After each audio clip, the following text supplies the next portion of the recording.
mamamatay. Ikaw at ako ay uhukuman.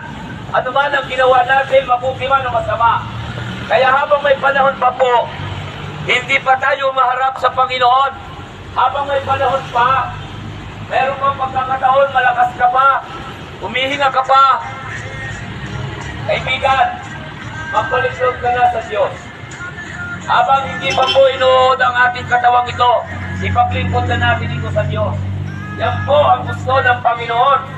Ayaw po ng Lord na mapahamak po tayo.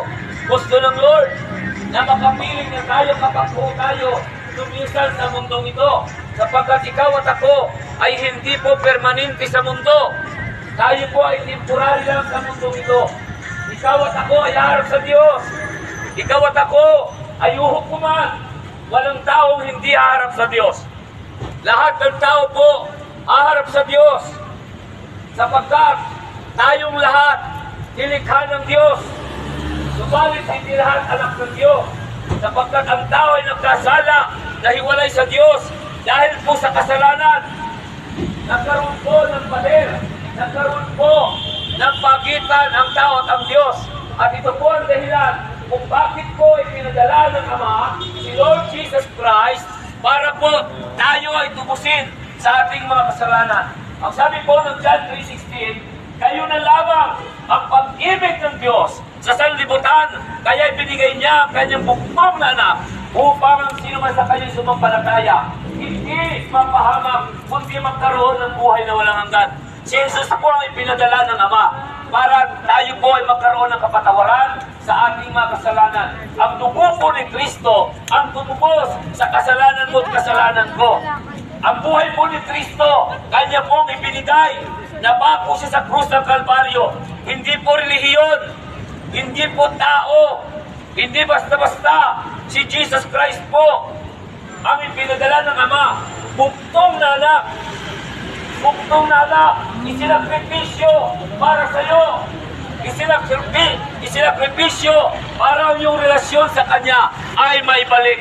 Kinakailangan po ng tao ng reconciliation. Dahil po nagkasala ang tao. Kinakailangan po ng tao magbalik loob sa Diyos habang may pagkakataon pa. Nalalapit na po ang pagbabalik ng Panginoon. Kaya po, ang tao po ay laging pinapaalalahanan ng Diyos. Ang tao po, nais ng Panginoon na maibalik sa Kanya ang relasyon na sinira ni Satanas. Sinira ng kaaway.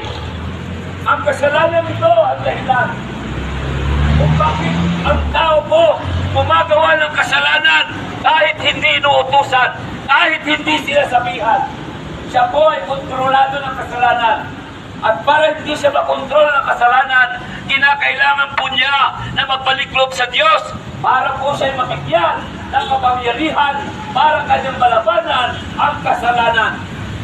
Nais ng Diyos na magkaroon po tayo ng kapangyarihan laban kay Satanas. Ang sabi po ng Biblia sa John chapter 1 verse 12, ang sabi doon, ang lahat na sumampalataya at nanalig kay Kristo ay pinagkalooban ng karapatan na maging anak ng Diyos. Kapag ang tao hindi sumampalataya, sabi ng Biblia, wala po siyang relasyon sa Diyos. Wala siyang relasyon sa Diyos sapagkat ayaw niyang sumampalataya. Siya po ay parurusahan. Ang sabi po ng Marcos 16:16. Pag tayo po ay namatay, sa kabilang buhay po ay permanente na. Wala na pong baguhan yun.